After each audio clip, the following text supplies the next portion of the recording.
We're back at Allianz Stadium to catch up with some of the Prem's biggest names. In this episode, we're speaking with an old mate and a recent Lion, Ollie Chessum. It's luck, really. You have to be on form, you have to be fit to go on those tours. There's names that have never been on a Lions tour, so to have gone on there and won one, I think it has to go near the top, if not top. Three of England's young rising stars sit down with us and they tell us all about their summer adventures. Was it just you two?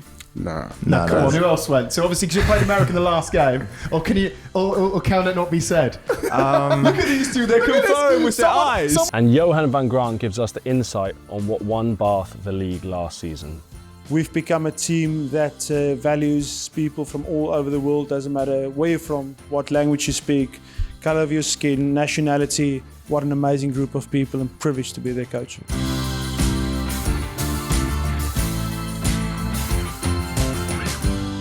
This episode is brought to you by Funding Circle, proud sponsors of the Prem. Like rugby, every successful business has its defining moments. The moment you make it, or the moment you found the grit to keep on going. Just like every player needing a great team behind them. Funding Circle backs small businesses with fast, hassle-free finance. To find out how Funding Circle can back your business, visit fundingcircle.com/rugby.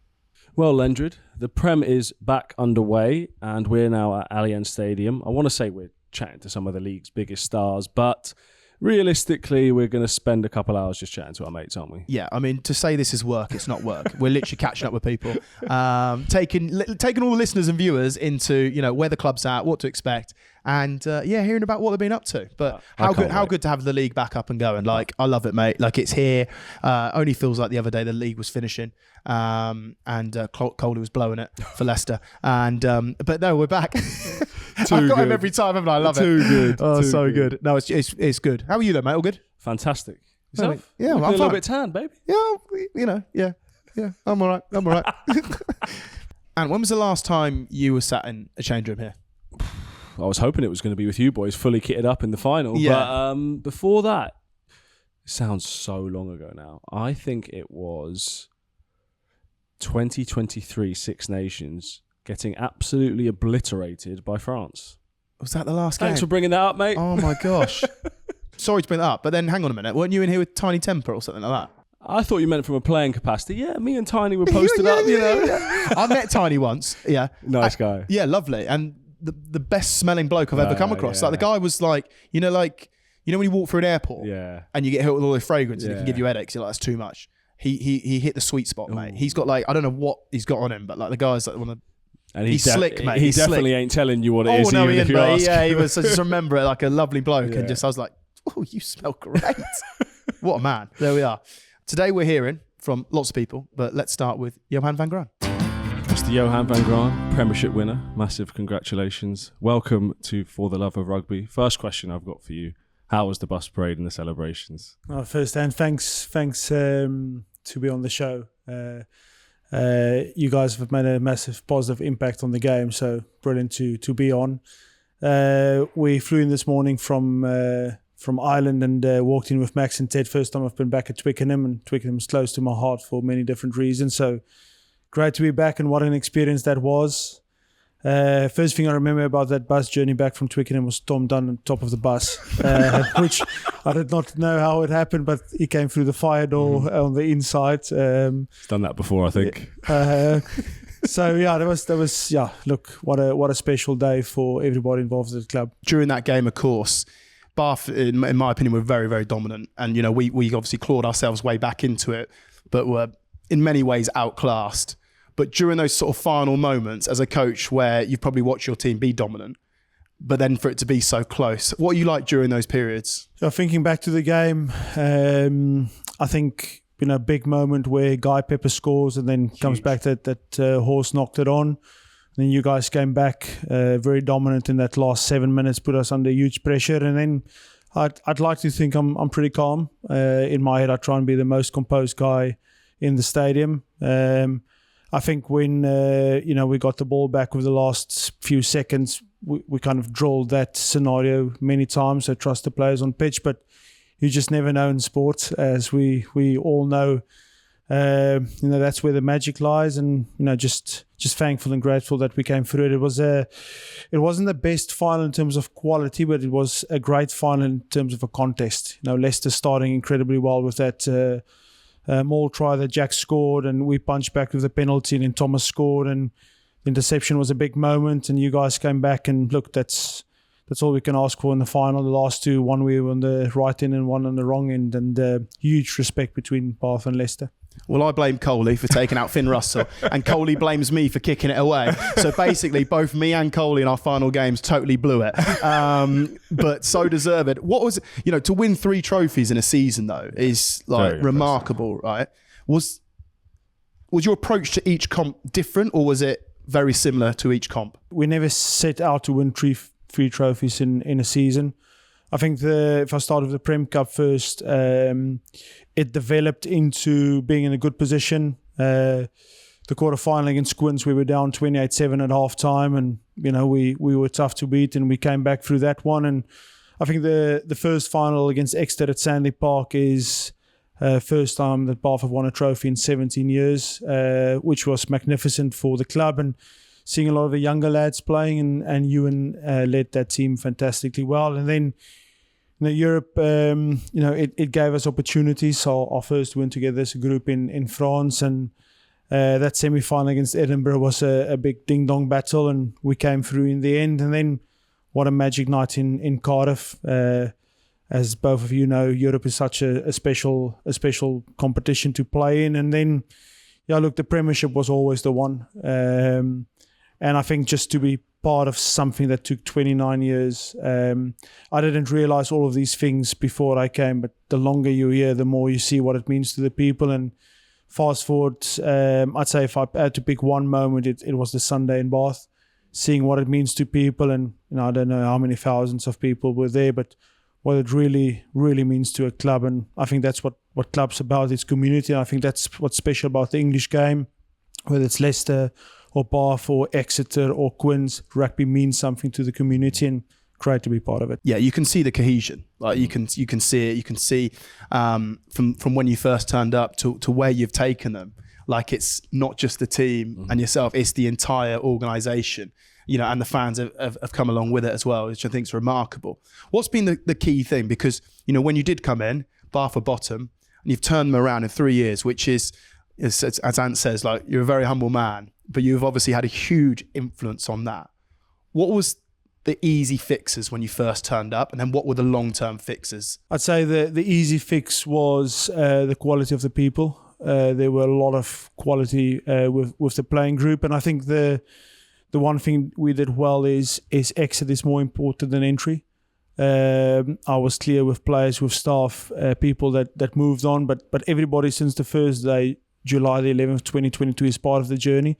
So whether you were there in the first year or you're there now, is we're all part of it.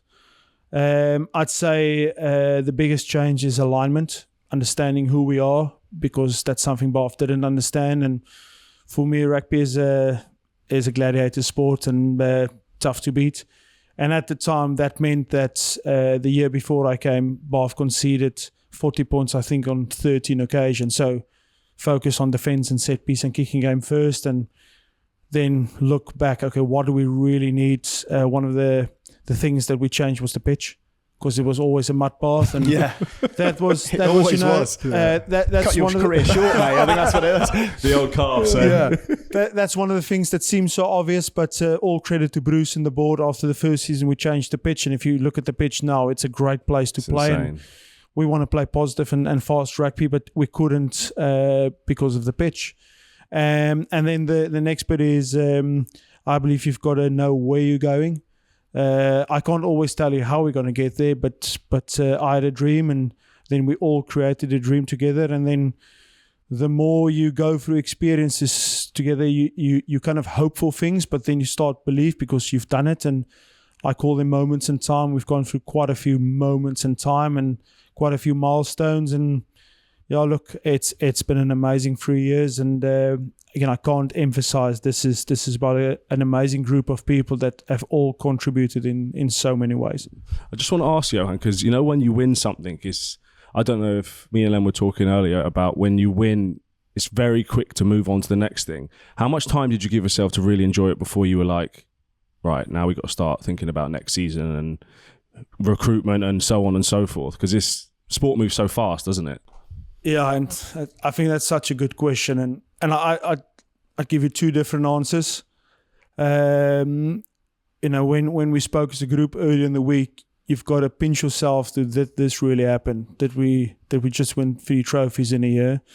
And I think in the years to come, we've all recognized that nobody can ever take those memories away from you. So we'll always cherish the memories. For me, I took my time when we went back home. We went back home as a family. The longest I've been in South Africa for the last 8 years, and spend, because you want to enjoy moments in life with the people that you love and tell them stories. I remember the Bulls 2007 when Brian scored in the 85th minute and we won Super Rugby for the first time. I remember the stories about those last few minutes, and I've shared those stories with friends and family, and I think the whole group have moved on, but we'll always look back and say, the 14th of June 2025 was a special day. Absolutely.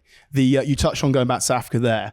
Of course, you were forwards coach for 5 years with the Springboks. Now, having played against the Springboks and Johan and faced that pack, well, not faced it, but been in and around that pack. Avoided them at all costs. Was that in some ways the easiest job, given the huge size? Well, easiest or hardest? Hardest because the expectation as well. So, was that obviously hugely proud South African to do that? But having faced them, you're like, my gosh, the next big player comes on and next one goes off. I remember the battles against the two of you specifically. It's when you look back in time, like my first series, 2012, started in Durban, and then the next one at Ellis Park, and the third one that we drew in Port Elizabeth. Yeah. I remember the test year, I think 16-15, Chris decided to go for the poles with 90 seconds to go, not for the corner, and then we closed out the game.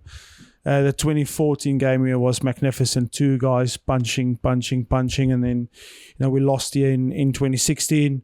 Back to so in any case, the memories is the most amazing. But it's that stays the biggest privilege I've ever had to coach my country. And I'll just use one player. My first test was Eben's first test. Wow! And to think now he's gone on to 139. I think where he's at now, and going through guys with their journeys. So I'll use 2 different guys like Bucky's, Victor and Skull came back to the Springboks in those days, guys that I've coached before, but they were kind of at the back end of their careers. And then guys like Malcolm making his debut, Stephen Kitsoff making his debut. I remember when Sia made his debut in 2013. I think, again, the rugby is the important bit, but the relationships over time and how you help them through their time as players, and sitting back now and looking and say, look, I'm so grateful for a small time to have been part of people's careers, because ultimately each player's got one career. And the way I see it is, can you help guys get better? And what a privilege it was for those 6 years. In those 5 years, sorry, Johan, in those 5 years, how much would you say that influenced what you then did at Bath? The DNA, I guess, of the Springboks going into Bath? Well, went to Munster first, didn't you? Because obviously Rassie left Munster, and then you went to Bath. Like, how's your approach differ to Rassie's, let's say? I'd say, I think both are very good questions. The first one, I think you go through life and I try and learn something every day of somebody, and I've got a life philosophy of 2 ears and 1 mouth. Listen 2 times as much as you speak, and I learned a lot at the Bulls, where I'm from, and that was 9 years coaching there. We went through an incredible experience in terms of winning 3 Super Rugby's in 4 years. And fast forward to Bath, that helped me a lot, where the Bulls were back then and where they ended up. Obviously, from a Springbok point of view, seeing all parts of the world and test match rugby, you get tested. In my view, that's why they call it test match rugby. And then learned so much at Munster, learned so much about the Champions Cup, learned so much about the wind and the rain, something that's very foreign to us in South Africa. See that at Farley House coming in hot sometimes. So all of these things have helped and have been part of the person that I am today. So and I'm never one to claim something. It's always about we. So each team, with Munster, the Springboks, or the Bulls, have contributed to what we're currently doing at Bath. And then you learn so much from others. And I'll give you one amazing example. Albie Matthewson was at Munster for the short time. Yeah. And I always watch him from the outside. I remember we played this European quarterfinal where Andrew Conway scored at the end, and Albie was playing for Toulon, and the next season he was with us. But he came in, and I think he's one of the players that I've learned the most from in the shortest amount of time. And the biggest thing I've learned from him, he was 33 or 34 at the time, is how much he still wanted to learn and his work ethic. And to the point is, I think you learn so many things along the way, and then you try and help others to become better players and human beings where we're right now. Before you head off, there's a little photo just behind you. Can you guess whose head is in the trophy? Surely that's got to be Alfie. Yes, correct. Yeah. You know your team very well. I'd say I saw this afterwards. I said this is the most amount of clothes that he's had on for that week. But I think, what an amazing photo, seeing Ted's face there. I think that's the biggest thing that's shown through in winning that is we've become a team that values people from all over the world. Doesn't matter where you're from, what language you speak, color of your skin, nationality. Once you're part of Bath, you're part of the group, and people have been themselves. And there's this video clip of Stewie and Alfie walking down the hill with some music, and photos like that and pictures like that. What an amazing group of people, and privileged to be their coach. No, we appreciate you. Thanks so much for that, Johan. Thanks for being so open. A massive good luck this season. Thanks, Anne. Thanks, Ben. We've got some listeners' questions to get stuck into. Mate, there was a fair few, but there's one that stood out a mile away. And it was a question from Celine on email. And it was, we've got a Prem Royal Rumble, right? And every club is represented by their nickname. So Leicester is a tiger, Sale the shark, Bath is quite literally a bath. Bathtub. So who wins? The obvious ones are obviously, the animals, Bristol. Right, let's work this Leicester. out then. Right. Yeah. Right, everyone's in the ring. So we've got a falcon. The bell goes. Oh, no falcon. But you've got a can of Red Bull. It can't be a can. It has to be a ball that's red, right? Yes, you're absolutely right. My bad. Is that? Yeah, that's how. It is. It's 2 Red Bulls. With no wings. Do they have wings? Gives you wings. That's important. Right. Okay. So we've got a Red Bull. Yeah. We've got a bear. We've got a tiger. Right. Let's get rid of the people because that feels like a battle to the end. That yeah. one. You've got a Harlequin. shark. Harlequin's getting dusted. Right. Early Harlequin's doors. coming in, loads of energy. Like he's getting thrown over he's straight cooked, away. he's right. cooked. The bear's grabbed hold of him. He's gone. You know what? I think any human is cooked. So that rules out Saracens. They're gone. Saracens gone. Definitely gone. Chief, he's gone. Yeah, Chief, he's coming hot. Yeah. Gone. The Saint. Oh, Northampton. absolutely dusted. No, he's a pacifist, mate. He's not even entering. Yeah, he's trying to calm it all down, but he's been thrown out. Yeah. The shark can't survive out of water, so the bath becomes important. But is the bath full of water? Oh.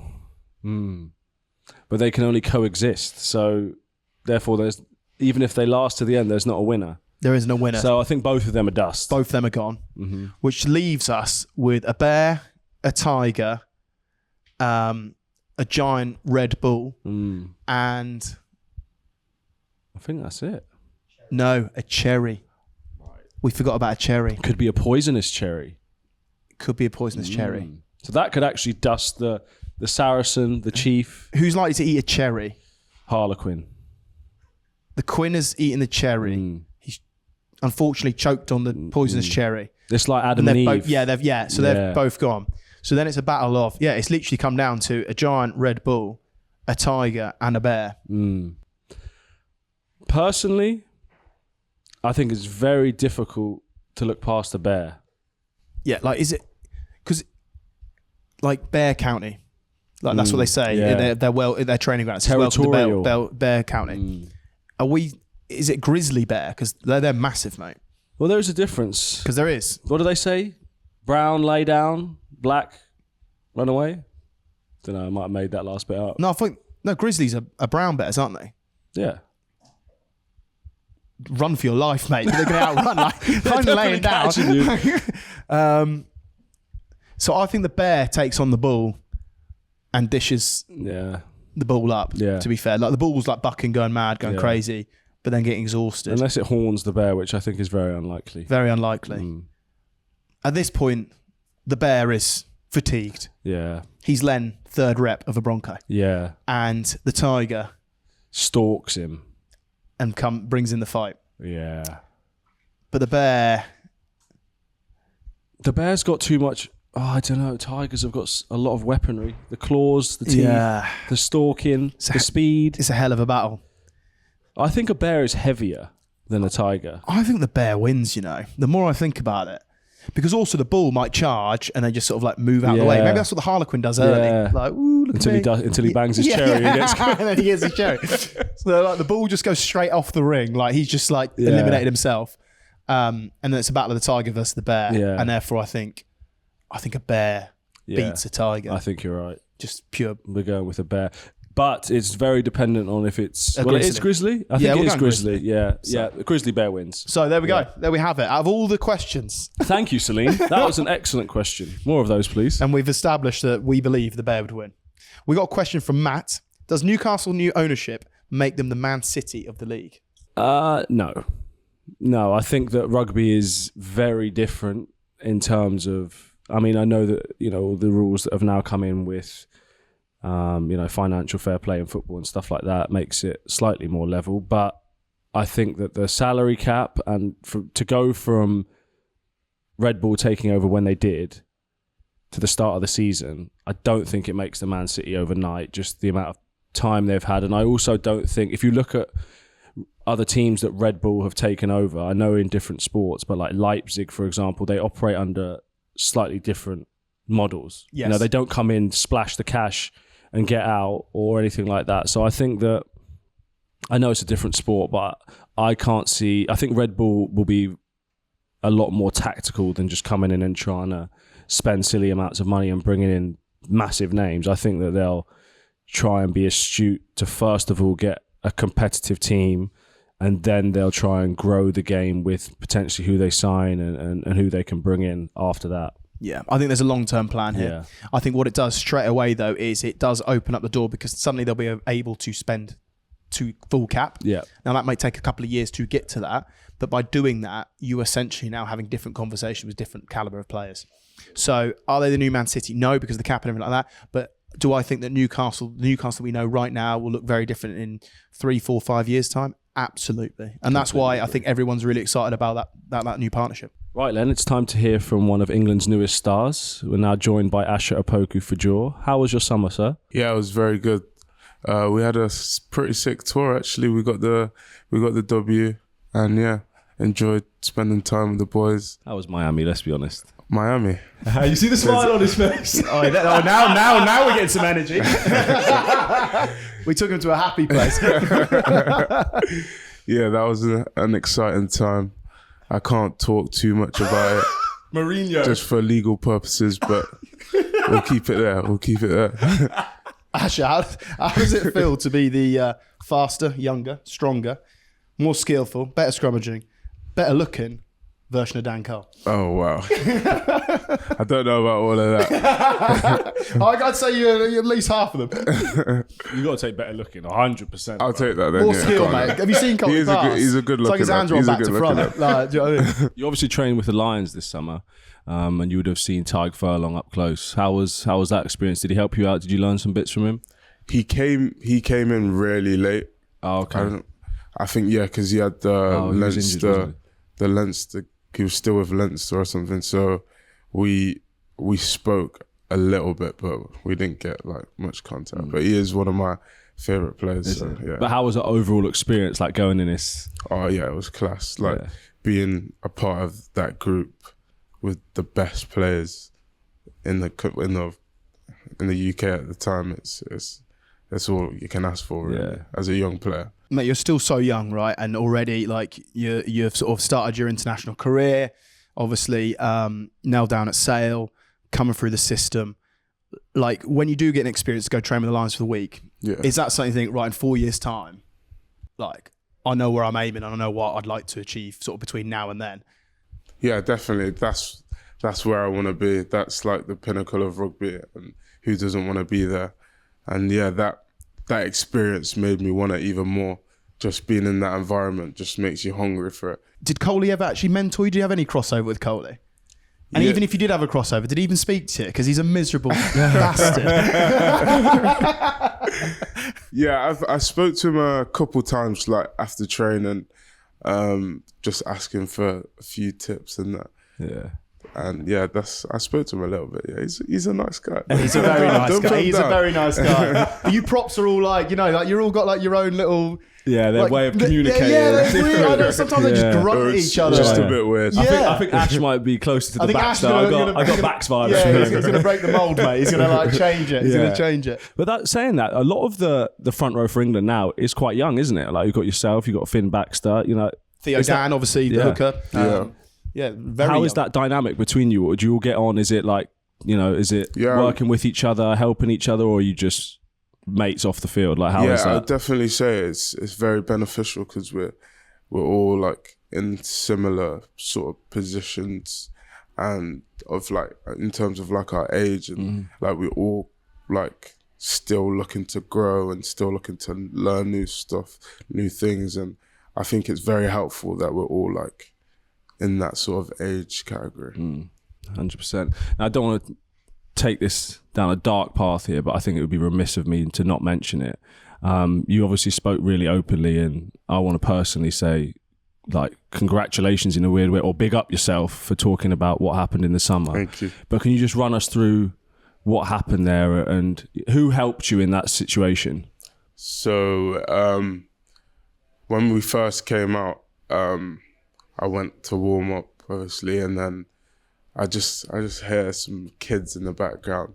They were shouting some racial slurs, and I was literally just ignored it. Like I didn't say anything. I just carried on and cracked on.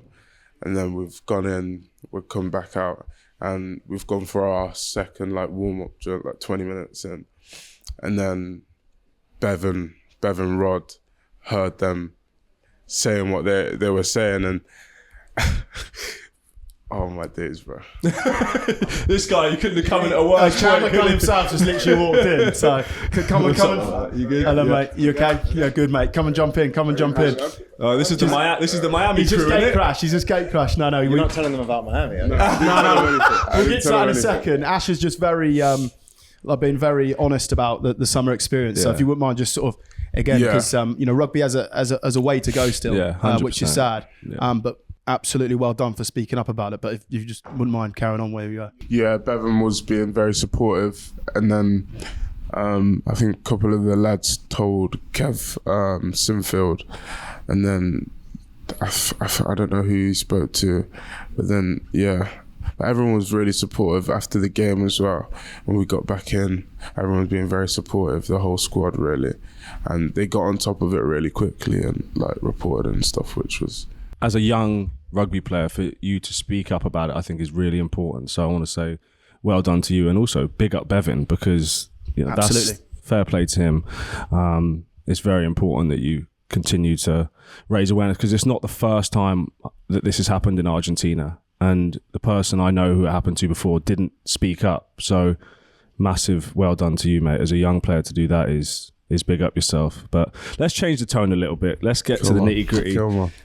Come on, lads. Now that Chandler's joined, come on. Chandler, come on. How was Miami? I heard it was church on Sundays, gospel on Mondays. Yeah, so we were up early on Sunday for church, and then it was a really good time. Nice and sunny. It's a beautiful place, beautiful people, and beautiful people. Yeah. And the beaches were lovely. It was like wholesome though, like brunch, like nice dinners. Yeah. Mm-hmm. Was it just you two? Nah. Come on, who else went? So obviously, because you played America in the last game, or can it not be said?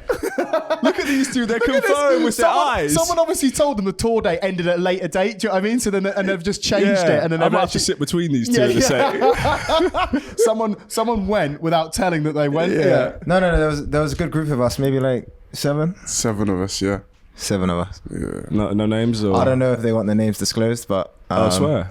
So whose idea was it? Emmanuel Favourbosa was Yeah, that one. yeah. Okay, I nice. just want to put that He out was there, the Okay. doctor, so he was there. Oh, okay. Yeah, Safe the hands. Doctor, yeah. Yeah. Medic. Doctor, yeah. the medic. Taking care of A the few boys. lads in the recovery position like, after brunch. What's the whose idea was it? Who's the initiator that went, lads? I think Anyone it was keen? Chandler actually. Okay. That does Yeah, not it surprise me It in the was actually his slightest. idea. Yeah. And then just a few more. So yeah, I like the idea of that. Yeah. Yeah, we got some good buy-in, and then some of the boys had to get back to the missus and stuff, and then Yeah. we extended our trip to LA afterwards for a week. So there was 3 of us out there, Manny and Max Ajoma. We went to LA afterwards, which Dangerous was 3, good. that is. It was it was a good time. I liked LA. I probably liked LA more. Did but, you? Yeah. To be fair, like after long seasons, a lot of people forget like you literally get one block really to get away, don't you, and enjoy yourself.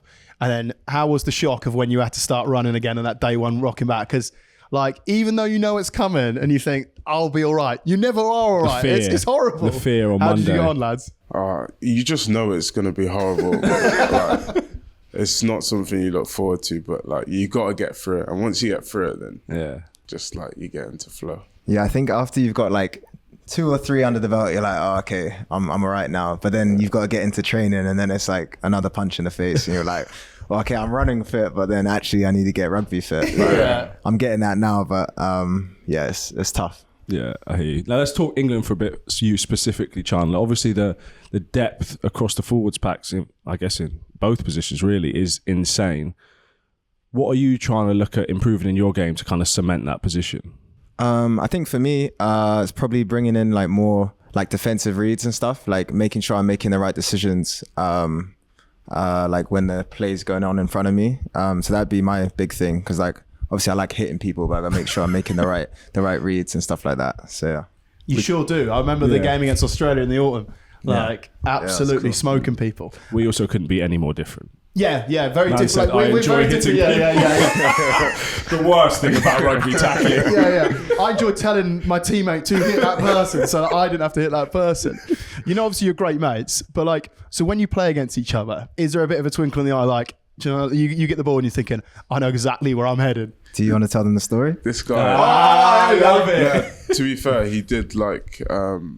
So it was an off kickoff. He caught it, just looked at me, just started running at me. I was like, oh shit. Did you let him have it or not? Did you wear it okay? I tried to, but Did you feel the shot or not? Nah. You sped up. it was like a 2-step backwards, but then I came back. It was like I just, Stayed he in the wasn't fight. even straight in front of me. I had to like angle to find him. Yeah. But you can run the clip on there if you want. Roll VT. We can roll that as a social clip. Absolutely. But then Asher sort of got me back. Like I was running back to tackle him, and then he's like, "Oh, get off." Get so off like, me. you know what I mean? I had to get him He back. made I a had good, to get he him made a back. good clean break. I made him play really well that day. So I started off. Cheers. You clearly love like the physical part of the game, which is brilliant. And like you can see whenever you get the ball, you want to move get your team moving forward. Like where does that come from? Because it's not, let's say, a normal sort of psyche to have, with all due respect, to get a ball and run it straight as hard as you can, knowing that there's people sort of, because some people are frothing at the mouth to try and hit you on the other side. Yeah. Like where does that come from?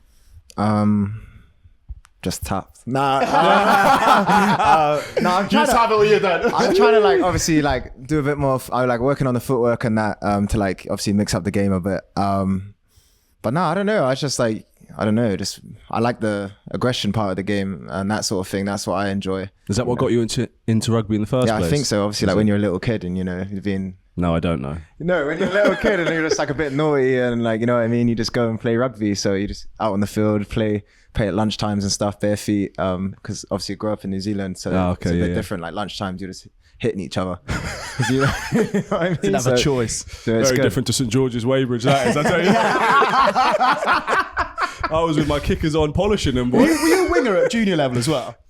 I might have dabbled at centre, yeah, but but my you're- winger never touched the ball, bro. It's a straight Yeah. You weren't getting anywhere near that sort of stuff. I got a question for both of you because I'm really interested. When I first came into rugby, it was very much like, if you're a young player, keep yourself to yourself. Don't do nothing to draw any attention to yourself. Do you guys feel like you can come into England camp when you joined Quins, you at Sale? Do you feel like you can just be yourself off the bat? Or do you feel like you kind of got to not submit to the hierarchy, but kind of play it safe? I don't know. For me, I feel like I'm sort of just always me. So it's just like, I'm not like outwardly loud, but I'm just like myself and I try and be myself always. So I guess I try and carry that wherever I go. But yeah, I think like at Sale, like I think it's pretty easy to come in and just be yourself. No one's really like judging you or anything. Like you've got to be yourself to get the best out of you anyway on the rugby pitch. So I think that's like the best way to have it. Just be yourself, really. Yeah. Well, you're lucky, mate. At Sale, you can deflect to absolute weirdos like Tom Curry. So you're good, bro. Straight off the bat. Yeah, sorry, man. Tom just caught a string. If anyone's, he's got to get it, bro. I'm sorry. Apologies, Tom. How was the summer tour though? Like, was it like really enjoyable experience? Obviously, some great rugby was played. I'd go to Argentina and win. And achieve that, given, you know, they obviously beat the Lions the week before. There was a lot of hype around them, but to go there and absolutely put on a masterclass. And I heard Rands told me that Argentina was an interesting place. But in terms of the actual England performances, did you feel like everything's gearing up to heading towards the right direction ahead of obviously the autumn, and then World Cup's only a couple of years away? Yeah, I think obviously the team was in a good spot. Obviously, we lost a lot of good players to go with the Lions and stuff. I don't know. And it sort of just like, you know, made us all buy in a bit more and sort of made the group tight for that tour where it's like, you know, it's just us there. So we've got to go and do a job sort of thing. But yeah, it was good. Enjoyable tour. DC was lovely. Argentina was like, you know, had some good barbecues and stuff like that. My last question for both of you, but for you first, Chandler. You've seen the Run It Straight challenges, haven't you? That game. Yeah, if you could choose one player in the Prem to tackle and then to run at, who are you choosing? Ooh, and they have to run it straight. Yeah. And don't choose a scrum half. I'll go Asher. Dude, go me. Yeah, I was you. gonna say him. I need to get him back. Like, proper. You would actually get it. No, you would get it, bro. When are you two playing each other? I'm tuning in for that one. I don't even know. And you know what? Let's just do a live show. We'll do a live event. Right? That's fun now. We'll do it. We'll do like a fundraiser. We'd actually do that. We'd do that if the money was there. If you put the money on the table, I'll do it. Demands down there. We're not just showing them this for free. We're gonna get pay-per-view on it. All right, lads, leave it with us. All right, we'll leave it with us. We'll see if we can make something happen. Funding Circle will help us out with Yeah, exactly right. How good. I think we get some funding behind that. People want to see it. We'll also roll that clip. All right, of that kickoff, and I can't wait to see it again, lads. Thanks so much for joining, and best of luck for the season. Thank you very much. Appreciate it. Here at For the Love of Rugby and Funding Circle, we want to hear your defining moment for your small business. Enter to win a professional marketing video, PREM Rugby Club advertising, and hospitality for your small business. Click the link in the episode description or the link in our Instagram bio, because we and Funding Circle want to hear your defining moment in business. Ollie Chessum is with us. Big Red. Big Red, you're a lion, mate. I know, it's pretty cool, isn't it? Good to see you, Len. How'd you, Dent? We're a bit far away, aren't I know, I literally was going to say that. And you, Dent. Dang. It's like you didn't see me in ages. Come on, bro. Give me some love. I haven't seen you in ages, either. Mate, how was the summer? Oh, it's so good, yeah. Unreal. Chaos, absolute chaos, but yeah, won a series, so can't complain. What was the chaos part? Do you mean the social part of it? Yeah, the flight from Melbourne to Sydney was chaos. Yeah, everyone was ropey. Straight off but literally off the plane, onto a bus, straight to the bar. Yeah. Weren't you boys all in like club shirts or something? They told us to bring one, but they never made it official. But yeah, a few boys are wearing like old club shirts. I think it was shit shirts was the... Really? What did you see? Just wore your normal one? Yeah. Right out in Freddie Stewart's gears. He was looking through his closet. Yeah. Which Hawaiian shirt should I go? I've got too many options here of shit ones. Let's go back to when you actually picked. Were you surprised? Because looking from the outside, mate, like out of all the people, I was very confident you were going. But were you surprised as an individual? Yeah, I was like, I did the whole video thing with my mum and brother, thanks to Bondi. And I was genuinely bricking it. He's in the back. I was genuinely like, you just never know, do you? Like, but no, when I got the nod, that when my name came up on the screen, I was buzzing. But yeah, you genuinely don't know. Like I played it off for a week leading up to it, but like those 5-10 minutes listening to the build up on the sofa, and then like I was a C obviously, so I knew my name was coming out pretty early doors, which is nice knowing like it sort of ripped the bandage off. If you're not in, you're not in. But I was like, heard Ty Burns' name come out. I was like, if my name doesn't come out next or one after, then I'm gone. I tried to sort of figure it alphabetically as to who had been. Try being W, bro. Lifestyle. Or a Y, actually. Long way.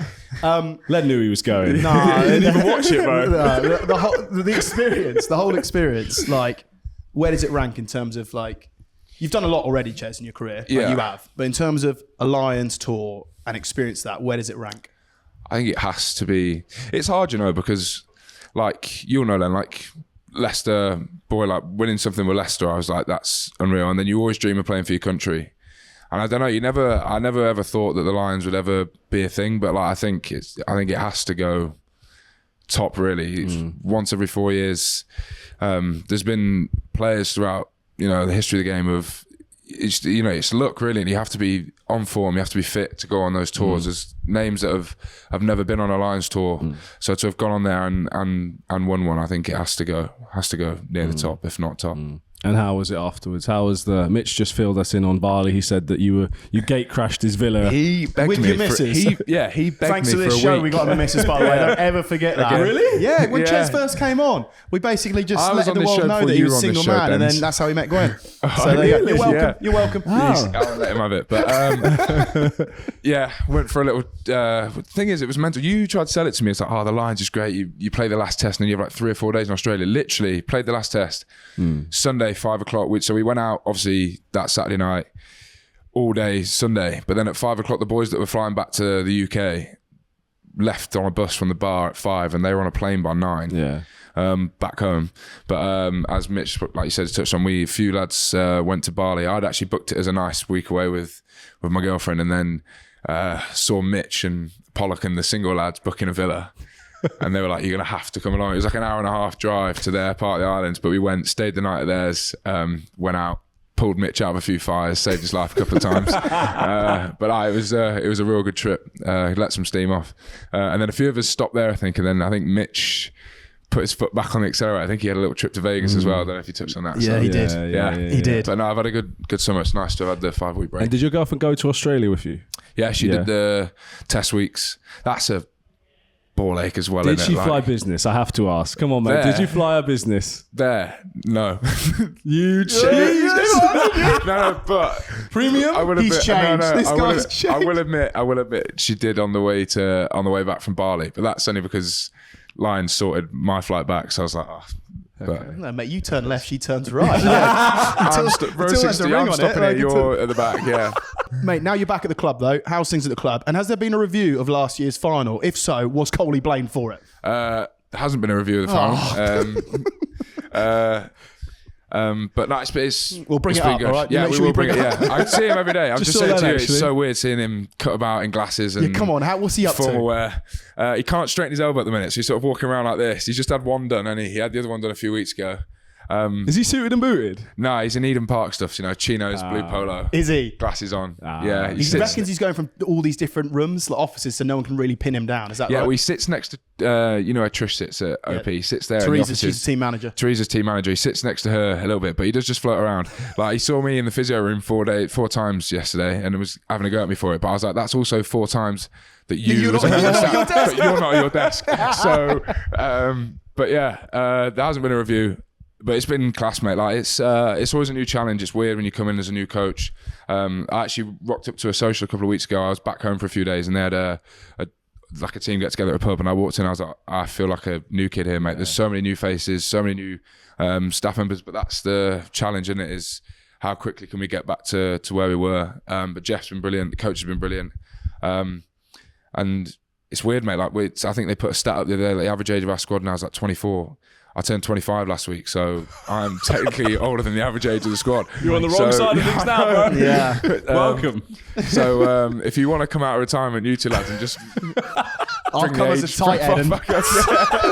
up. Coley can come as a scrum half, mate, at the minute. Coley's losing weight. I know. I'm gaining it. We're gonna like cross over. He can play 9. We can't. Coley can't pass. You got his elbows Yeah, fixed now. my new fast. Yeah, now he's straightened up. Maybe he's a lifting option, like a lock. Oh my God. But is it nice now? Have you had all that experience now? Be back at the club, Ches, as you say, mate. Like, God, I love the club. So having Jeff there, does it feel like the next chapter begins? Yeah, and I feel like Jeff's. not too far detached from what the club's about. Like, he was only a player there like 10 years ago, so he knows what the club's about. He's been real good to get to know. He's like, the way he works, the way he operates is a bit different to other coaches, but that's the beauty of it, is you get to learn different things off different people. But I've loved being back in, mate, and seeing the boys. Obviously, the England lads were away in Argentina. I was in Australia, so I've not seen some of the lads for a long while. But no, loving it being back in the new colours. Yeah. You just mentioned there about the newcomers coming into the club. Who are you most excited to play with? I mean, there's an obvious one. James O'Connor's. He's yet to land in Leicester and OB, so it'll be cool to get to see how he operates. I think like he's been a bit rogue in his time in the Prem before. So I'll tell you what, he's doing obviously the rugby champ at the moment. He's going from there to arriving to OB. It'll be a very different experience for him, but you have to welcome him. Yeah. Did you actually manage to catch up with him during the tour? Because obviously he was part of the Australian squad. Do you know what? And Jeff pointed this out, and this was probably the worst bit about it, I think, is that we finished the third match, mate, and like teams didn't really mingle. Like we didn't, like Jeff came into the Lions change room, had a pint, but we didn't actually. Like I thought, the thing is, like our season sort of finished there. For those boys now, it's like they've got to go again. So I suppose it's a bit different for them. But you'd have just thought like there'd have been a bit more of a crossover, mix in. Like I saw Harry Potter after the first test and swap shirts. And I just thought there'd be a bit more of that after the third test, and there wasn't really. It was we sort of kept ourselves to ourselves, and so did the Wallabies boys. So I haven't actually spoken to him, but it'll be good to catch up and meet him, I suppose, not catch up when he lands in. That might be the one time that I actually advocate one of those post-match dinners, is after the last test for the Lions. Any other time, categorically unacceptable. But after that it's important. Ches, Big Red, thanks so much for joining. As always, mate, it's never enough time with you. We can chat for ages. But best of luck this season, mate. And thanks, mate. I'll be rooting for you, boys. Yeah. Cheers, brother. Good to see you, bro. Come on, Tigers. Big Red Len. What a guy. I'm so happy for him that he's now a Lion. But let's fly into some more questions. We've got one here from Kaz, which is a good one, actually. Who's got the best and worst kit this season? Let's stick to home kits, because away opens it up a bit. Yeah, there's some bookie away kits. Yeah, Northampton. Northampton one is similar to what Sales was last year. Yeah. They look like they're about to collect your bins. Do you know what I mean? Like you leave your bin out. High vis, like it's sort of that sort of vibe. Yeah, I got you. County council sort of like going to give me a parking ticket or collect my bins. That sort of vibe. But I do like the home kit. Yeah. Northampton's home kit. Right. Best kit. I've got to say, honestly, I really like Leicester Tigers one this year. I really do. I looked at that and I thought it's got a bit of the classic about it, which was an old style that they've done a number of years ago. And honestly, that one for me, I'm like, I like it. So I'm going to go with that one. Okay. You for your favourite? Some teams are just playing a bit too safe for my liking, to be honest with you. For some reason, I feel like Gloucester's hasn't changed across 25 years. They've got some work to do there. But favourite, do you know what, Len? I think I'm going to agree with you. I do like Leicester's. I think, like you said, classic, can't go wrong, but also different. It's not just like they've re-brought out the same kit. I think that the way that they've rotated across the last few years, Leicester, I think that has been very good. Yeah. Which then leads us to worst kit. Easy. Gloucester. I already elaborated, like, honestly. You got to do something different, mate. I know you're cherry and white, but come on, let's... I've got to see more from them. Yeah. I need to start seeing more from them. Do you know what? Bath is the same, respectfully. Like, you've got to mix it up a bit. Yes. I know that these teams are, traditionally they're stripes, but come on, man, give us something fresh. Yeah, give us something new. You need to start like designing some kits, Tom. There's a little avenue there. Yeah. I agree. I want a bit more from Gloucester's. So yeah, that's where I see it. Love it. Right, we've got a question from Jack via the Google form. What's the process behind picking a captain, especially when you're a new coach joining a team? Do you consult players, key staff? What attributes are you looking for in a captain? There's a few questions within that question. There is. I think first and foremost, the process of picking a new captain for a new coach, I think you've obviously got an idea in your head of who your potential captains are. Just from watching the game and understanding and knowing people's careers, like it's completely impossible for some people to be captains. Take me, for example. A coach isn't going to come in and think I'm going to be a captain because I've never done it. I'm not in a position which is close to the referee. It's just not optimal. So I think that they first and foremost have an idea who was last year's captain, who's in the leadership group. I think all that plays a role. And then ultimately, to be honest with you, how they want to lead, I think is really important. You know, like if you're a player first, I guess, team or leadership group, then I think you have to have a player who's like a Genji, who's cool with everyone and also emotionally demanding, that type of stuff.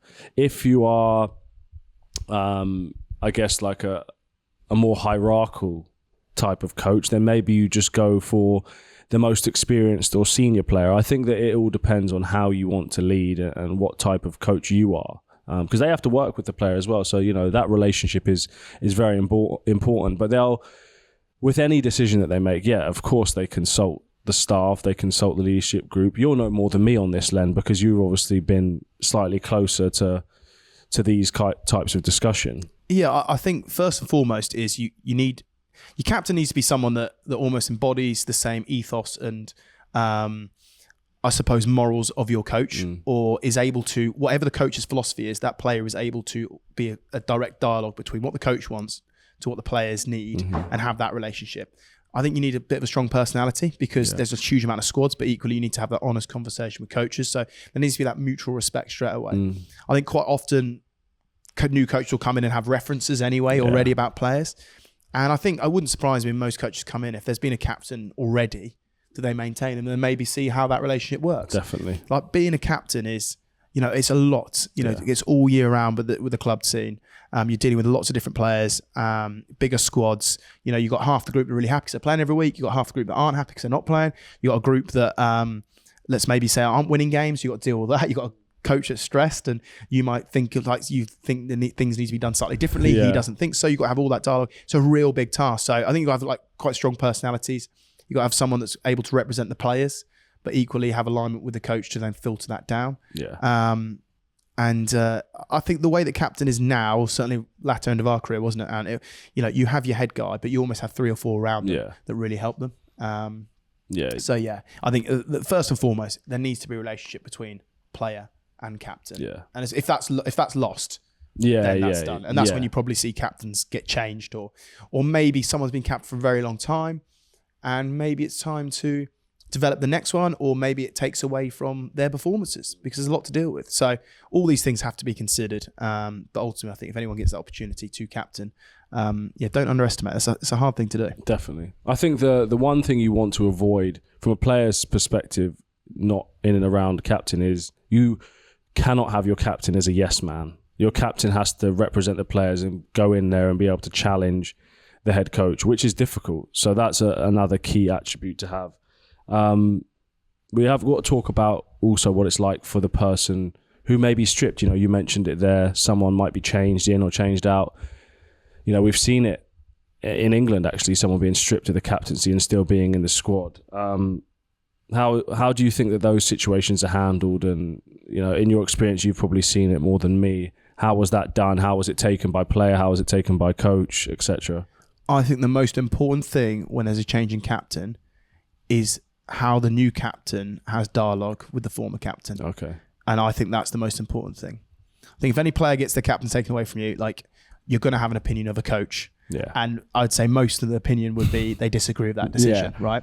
So the most important thing, though, is get alignment with the new captain and everything like that. So I think the ability to chat and, you know, how that first conversation goes is absolutely critical, I believe. Because, you know, if you're the new captain taking over, say you're captain and I take over from you, but you've been doing it for 3 years.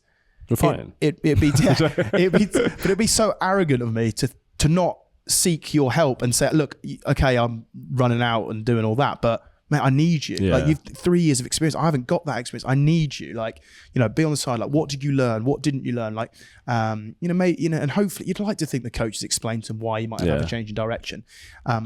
But you'd have the dialogue, me and you, straight away of like, mate, I need you on side. I need you to help. Like, what did you learn? What didn't you could have done differently? How can you help me? How can you help? How can we help each other? And everything like that. And I think as soon as you get that alignment between, you know, former captain and new captain, I think is really, really important. Yeah. I wasn't obviously in the squad at the time, but the only experience that I can kind of reference when it comes to this is obviously how Jamie handled losing the captaincy for England last year. And I think that there's no better test of a man's quality and what they actually like deep down than how they handle a situation like that. And as you'd expect from Jamie, handled it with complete grace and was definitely the first one offering his help, like you said, to Maro. So, but yeah, that's the only. But it's hard because we're all ultra competitive. Yeah. We're all ultra driven to be as good as we can be. That's sort of like how we all are made up, and that's what's made us to be able to do what we want to do. So when something like that's taken away from you, it is a little bit of a dent to the pride because it's like, oh, I haven't done what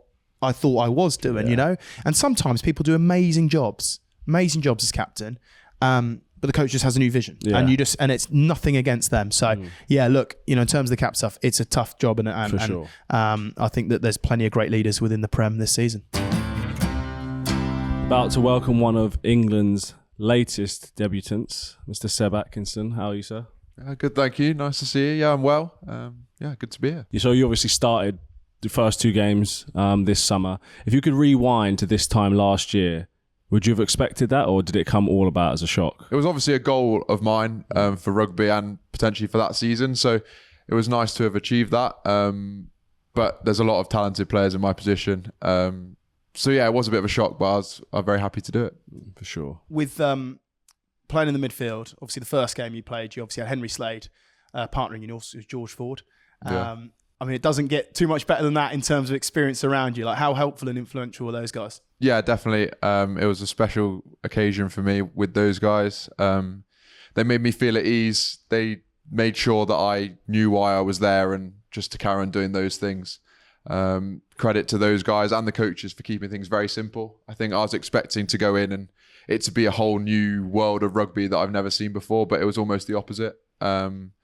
They kept it very simple. I knew what my role was and I tried to do it to the best of my ability. The 12 positions evolved so much, like genuinely, like probably from when you grew up watching 12s to the ones that we've played with throughout our career, from like your big ball carriers that just literally head down and get you going, to the then lighter weight distributing 12s, creative, and then you have like the absolute superstars that can almost do both and everything like that. Like what part of 12 do you enjoy the most? Is it the creative playmaking bit, or is it actually like the physical contact part of it? Is it looking at shape and trying to create opportunities to get out the back of shape? What part do you love? Yeah, I think like traditionally when I was in the younger age groups and working my way through, it was that attacking mindset, the shape, the sort of distribution.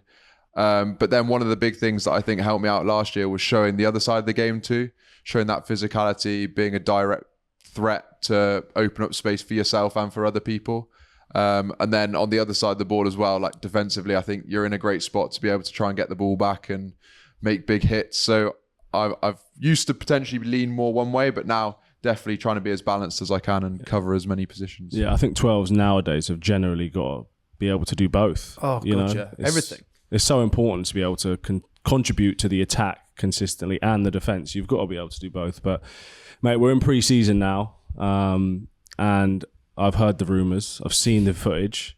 4:08, is that right? Bronco time? Yeah, it was correct. It 4:08. How is that? Let that settle in for the listeners just for a sec. 4:08 on a Bronco time. It's ridiculous. It's ridiculous. Yeah, it came as a bit of a shock. We did it in the... As you collapsed over the line. No, do you know what? That's actually pissed me off, bro.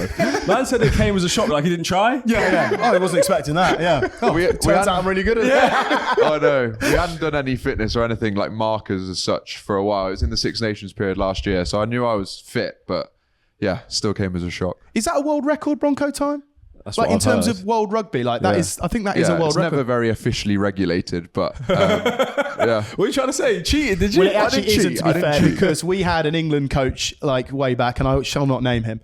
And we used to do the yo-yo test. Yeah. So, and we did pre-season once, and we had the original baseline markers, and then we did it like 6 weeks later, and he brought in the cones by about 2 meters, so everyone like smashed their record, and he's like, like that. And we're like, but we knew that he'd done that. So like, and he's like looking at the coach like, so smashed it. It's like, yeah. So I know what you mean about the officiating. You've got to be careful, but it's a nice accolade to have. It's a hell of an accolade. That's ridiculous, honestly. Yeah. I was just saying, if I did it broken, so do 1 rep, have a break, another rep, I swear to God, I would be nowhere near. Yeah, give that a go, listeners. It's start on the try line, 20 back, 40 back, 60 back. That's 1 rep. It's 5 continual reps. Yep, see if you can get anywhere near 4:08. I'm disgusted. That is, but yeah, how did you feel after that? Was training done after that, or then did you? Yeah, that was it. That was okay. the whole session for the Friday that we did it on. So it's max effort. Yeah. What would you do if you had to run out there on that pitch today? What time are we talking? Are we touching 6?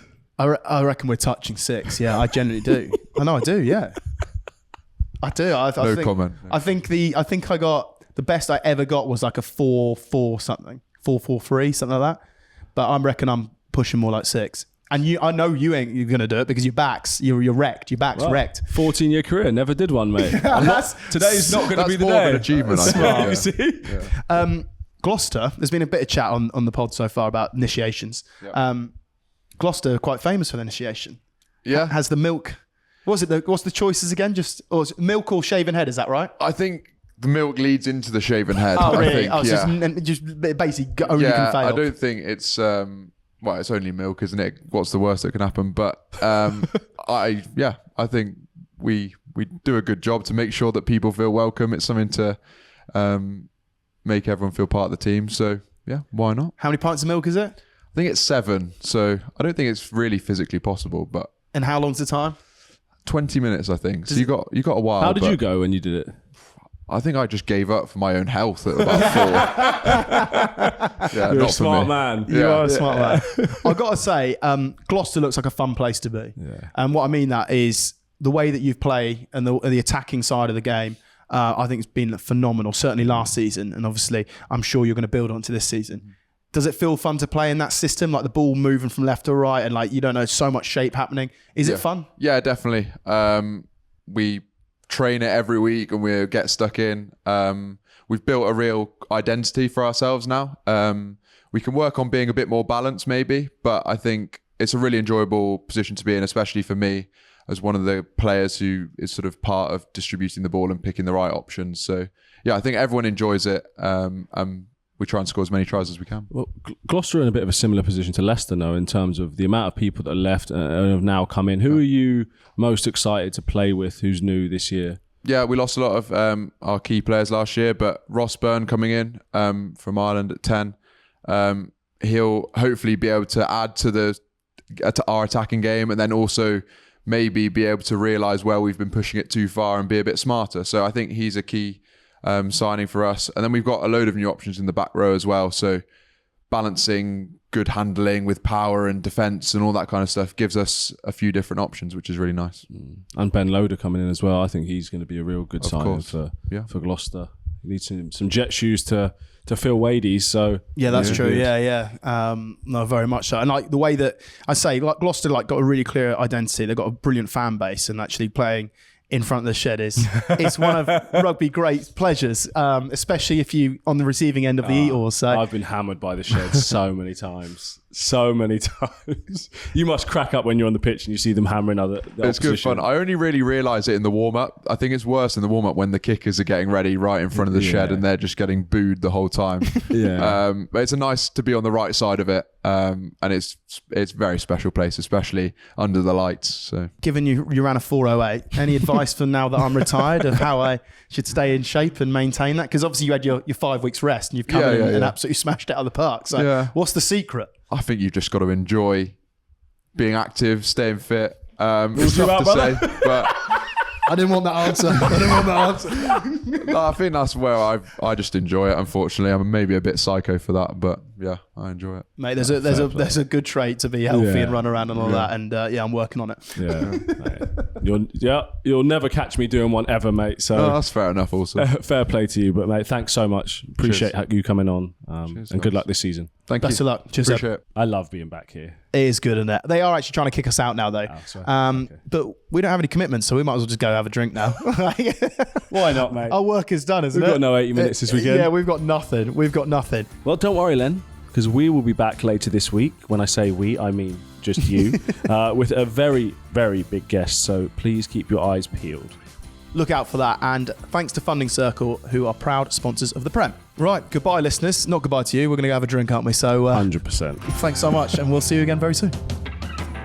For the love of rugby. If you want to drop us a line, get involved with our socials. Just search for @LoveOfRugby. And if you've listened to all our episodes and need another podcast, go and find Joe Marler's Things People Do. See you next time.